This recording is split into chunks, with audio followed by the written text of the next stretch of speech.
ഞങ്ങൾ പ്രമാണിമാർക്ക് അടിമപ്പെട്ടുകൊണ്ട് തെറ്റ് ചെയ്തതാണ്, അവർ ഞങ്ങളെ പിഴപ്പിച്ചതാണ്, ഞങ്ങൾ പാവങ്ങളായിരുന്നു എന്നൊക്കെ മരണസമയത്ത് ഇവർ പറഞ്ഞു നോക്കും.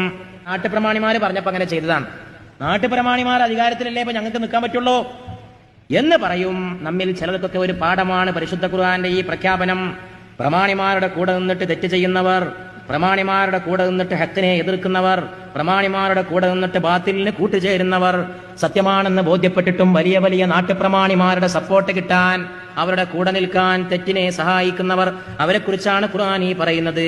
മരണവേളയിൽ അവർ പറഞ്ഞു നോക്കും, ഞങ്ങൾ പ്രമാണിമാര് പറഞ്ഞത് കേട്ടതാണ്, ഞങ്ങൾ ഭൂമിയിലെ പാവങ്ങളായിരുന്നില്ലേ, പക്ഷെ മലക്കുകൾ വിട്ടുകൊടുക്കൂല. മലക്കുകൾ ചോദിക്കുമത്രേ, ഖാലൂ അലം തകുൻ അർദുല്ലാഹി വാസിഅ, അല്ലാഹുവിന്റെ ഭൂമി വിശാലമായിരുന്നില്ലേ, ഫതുഹാജിറൂ ഫീഹാ, ഹിജ്റ പോയിക്കൂടായിരുന്നോ?